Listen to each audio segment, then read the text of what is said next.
اچھا 5 بندے پریشان نہیں ہو رہے، باقی پریشان ہیں۔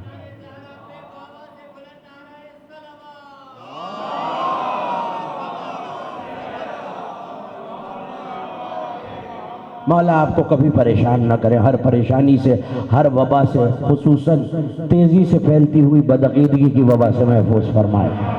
بس وقت تنگ ہے اور ظاہر ہے کہ شب بیداری بھی ہے اور ماتمی انجمنوں نے ماتم بھی کرنا ہے، مولا کے ماتمی جمع ہے۔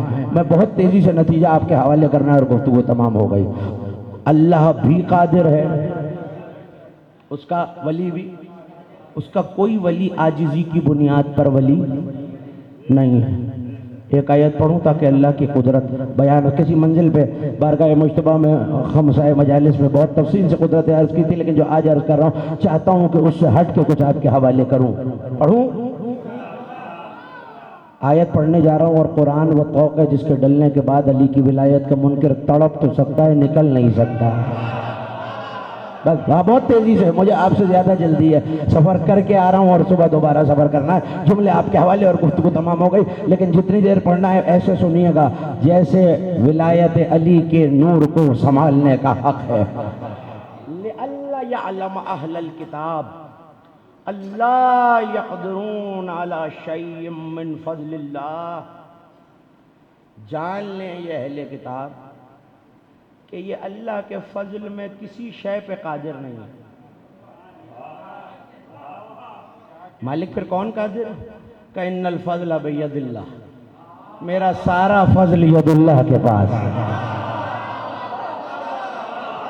یوتی ہے من یشاء، جسے چاہتا ہے عطا کر دیتا ہے۔ دیکھیں میں ممبر سے کہہ رہا ہوں، میں بڑا ادنا سا طالب علم، مولا کا بڑا چھوٹا ذاکر، یہ مولا کے بہترین پڑھنے والے مدح خان علماء میرے دائیں بائیں تشریف فرمائے۔ میں جملہ کہنے جا رہا ہوں، آپ نے فضل الہی کی جو تعریف اس سے پہلے سنی ہے یقیناً حق ہے، یقیناً سچ ہے، لیکن جو خادم نے کتابوں میں دیکھا ہے، اللہ کہہ رہا ہے کوئی اللہ کے فضل پہ قابو نہیں پا سکتا، قدرت نہیں پا سکتا۔ جب میں نے کتابوں کو کھولا تو مجھے یہ نظر آیا، علامہ محمد علی کاظمینی نجفی نے یہ جملے لکھے، جیسے ہی 4 علی والے مل کر علی کے فضائل اور ولایت کا تذکرہ کرتے ہیں، فرشتے جمع ہو کے کہتے ہیں دیکھو دیکھو، منکروں کی کثرت کے باوجود، اپنی قلت کے باوجود یہ علی کی ولایت کا تذکرہ کر رہا ہے۔ ذالک فضل اللہ، یہی تو اللہ کا فضل ہے۔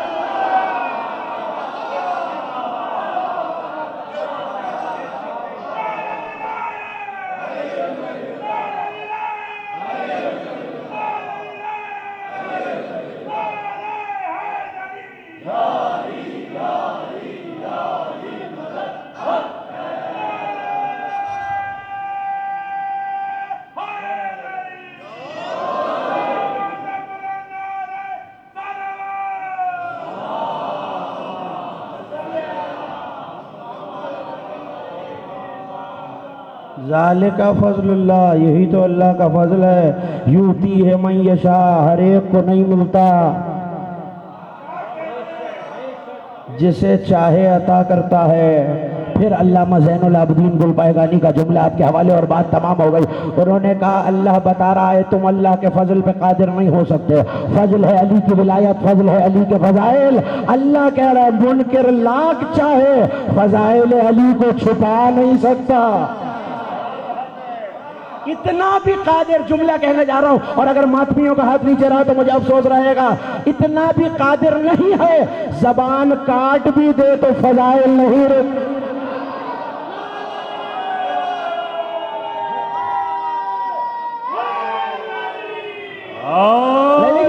جو حیرت سے نوجوان مجھے دیکھ رہے ہیں، میں سمجھ عمار کی زبان کٹی تھی یا نہیں کٹی تھی؟ بلا کے کہا تھا نا ابن زیاد نے زبان کاٹ دوں گا، قتل کر دوں گا، کیا کہا تھا میں سب نے؟ جا علی مجھے بتا چکے ہیں تو میرے ہاتھ پاؤں بھی کاٹے گا، لجام بھی چڑھائے گا، زبان بھی کاٹے گا۔ کہنے لگا اچھا تیرے مولا کی بات کو نعوذ باللہ جھوٹا ثابت کروں گا، ہاتھ پاؤں کاٹوں گا، لگام چڑھاؤں گا، زبان نہیں کاٹوں گا۔ کہنے لگا اچھا جا پھر تجربہ کر کے دیکھ لے۔ میسم کے ہاتھ پاؤں کاٹے گئے، سولی پہ چڑھا دیا گیا، کھجور کے درخت کی بلندی ہے، میرے سامنے آواز دے کے کہا سنو ہاتھ پاؤں کٹ گئے ہیں لیکن میسم کا اعلان سنو، جو علی کے فضائل سننا چاہے آ جائے۔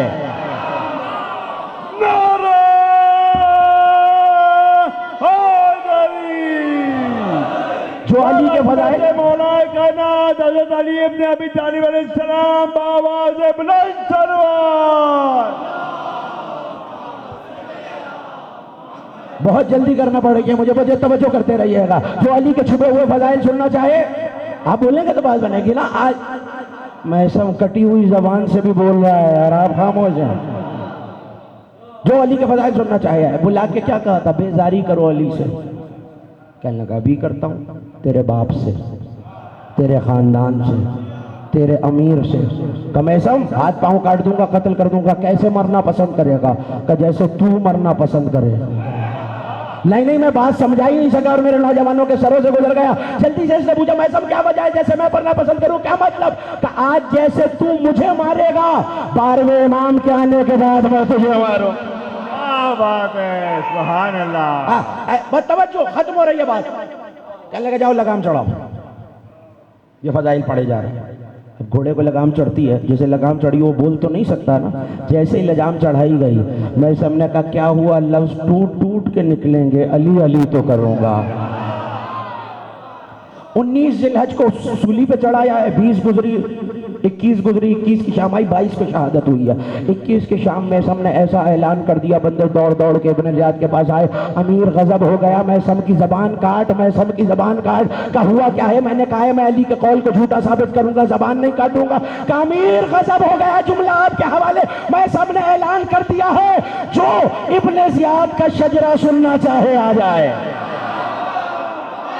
آپ سلامت رہیں. مولا ان اٹھتے ہوئے ہاتھوں کو کبھی محتاج نہ کریں.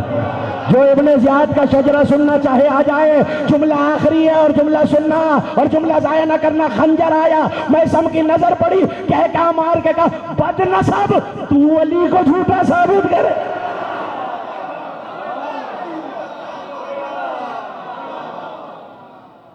زبان بھی کٹ جائے اگر ذکر علی کے لیے. کوئی فضائل علی پہ قادر نہیں. ہمیں تو قیمت بڑی آسان ملی ہے. ولایت کی قیمت تو وہ بتائے جس کے اکبر کے کلیجے میں برچھی کا پھل لگا ہے. فضل علی کی قیمت تو وہ بتائے جس کا 6 ماہ کا اصغر مارا گیا. آپ کی آوازیں بلند ہو گئیں، آپ کی آنکھوں نے اشکوں کا وضو کر لیا. مجھے زیادہ دیر اپنے ماتمدار ساتھیوں کو انتظار نہیں کرانا، لیکن یہ سوچ کے رو لیجیے گا اس مظلوم کا ذکر ہے جو یہ کہتا گیا ہے انا قتیل العبرات، میں وہ ہوں جسے رلا کے مارا. میرے 12ویں امام نے زیارت ناہیہ میں سلام کیا، السلام علی خد الطریب، السلام علی شیب الخضیب، گرد آلود رخسار پر سلام، خون سے خضاب ہوئی دہڑی پر سلام. کبھی اکبر کے لاشے پر رلایا گیا، کبھی قاسم کے ٹکڑوں پر رلایا گیا. 10 محرم تک تو حسین کو پیاروں کے لاشوں پہ رلایا گیا. مجھے نہیں پتا عزادار کی آواز ہائے کر کے کیسے بلند ہوگی، مگر 11 محرم سے بہنوں کی چادر پہ رلایا. بڑی محبت تھی علی کی بیٹی کو بھائی سے.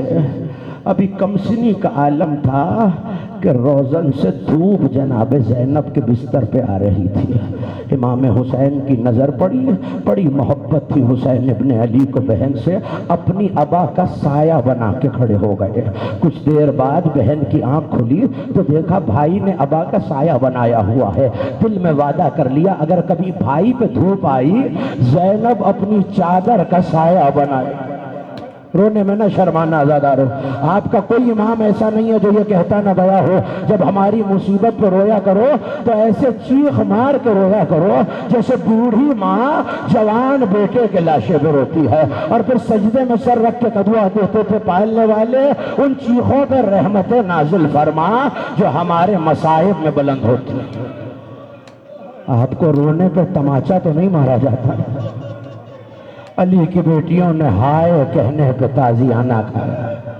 عزادارو بیوی نے بھائی سے وعدہ کیا تھا اگر کبھی حسین کے لاشے پہ حسین پر دھوپ آئی تو زینب اپنی چادر کا سایہ بنائے گی. سنو گے عزادارو یہ موقع کب آیا؟ جب 11 محرم کو اسیران حرم کو مقتل سے گزارا گیا. ارے لاشے پہ گور و کفن پڑے ہوئے تھے. ہر بیوی نے اپنے پیارے کے لاش پہ خود کو گرانا شروع کیا. ایک ایک بیوی ناکے سے خود کو گرا رہی ہے. سنو گے عزادارو مقاتل نے کیا لفظ لکھے؟ ہاتھ اگر پس گردن بندے ہوئے ہوں، جو اونچائی سے گرتا ہے نا ہاتھوں کا سہارا لیتا ہے. میں مقتل والے فقرے نہیں کہوں گا لیکن اتنا سن لو، علی کی بیٹی ناکے سے ویسے زمین پہ آئی جیسے عباس زین سے زمین پہ. نوجوانوں سینے پہ ہاتھ مارنا. میں جانتا ہوں مسلسل 20 دنوں سے رو رہے ہیں آپ، روتے روتے تھک بھی گئے ہو گئے نا، مگر اس ماں سے زیادہ تو نہیں تھکے نا جس نے جب سے محرم کا چاند دیکھا ہے ایک رومال پھیلائے کبھی ایک عزاخانے میں جاتی ہے کبھی دوسرے عزاخانے میں اور بس ایک جملہ کہتی جاتی ہے کوئی میرے بچوں پہ رونے والا. عزادارو ایک مرتبہ جناب زینب بھائی کے لاشے کے قریب آئی. شاید اس سے بڑا جملہ مصائب کا نہ ہو سکے. پتھروں میں بھائی کا لاشا گھرا ہوا تھا. میں نہیں بتا سکتا بندے ہاتھوں سے بہن نے پتھر کیسے ہٹایا، لیکن جب لاشے کو دیکھا نا تو بی بی نے ایک فقرہ کہا انت اخی، کیا تو میرا بھائی حسین؟ اجرکم اللہ. بی بی کو بچپن کا وعدہ یاد آ گیا. جب رخصت کا وقت آیا تو ایک جملہ کہا بھیا زینب کو اپنا وعدہ یاد ہے، میں نے وعدہ کیا تھا کہ اگر آپ پہ دھوپ آئے گی زینب اپنی چادر کا سایہ بنائے گی. بھیا میں وعدہ نہیں بھولی مگر زینب کیا کرے، سر پہ چادر. ہو گئی مجلس. عزادارو زجر بن قیس تازیانہ لے کے آگے بڑھا کہ سوار ہو جاؤ ورنہ میں ظلم کروں گا. عزادارو بیویاں اپنے پیاروں کے لاشوں سے ہٹتی نہیں تھیں. ایسے میں اس کا تازیانہ ہوا میں بلند ہوا. تازیانے کا ہوا میں آنا تھا، ایک صدا مقتل میں گونجی عباس، فرات پہ لاش ہے عباس تڑپ گیا. اجرکم اللہ. اس عالم میں لے جایا گیا لیکن عزادارو 2 جملے سن لیجئے. بے گور و کفن بھائی کا لاشا چھوڑ کے بہن کو قید کر کے لے جایا گیا. لیکن جب حسین آئے تھے تو بنی اسد والوں سے ایک وعدہ لیا تھا کہ دیکھو اگر تمہارے مرد نہ دفنا سکیں تو بیویوں رات کے پردے میں ہمیں دفنا دینا، اور اگر ماں باپ نہ دفنا سکیں تو بچوں کھیلتے ہوئے آنا اور خاک ہمارے لاشوں پہ ڈال دینا.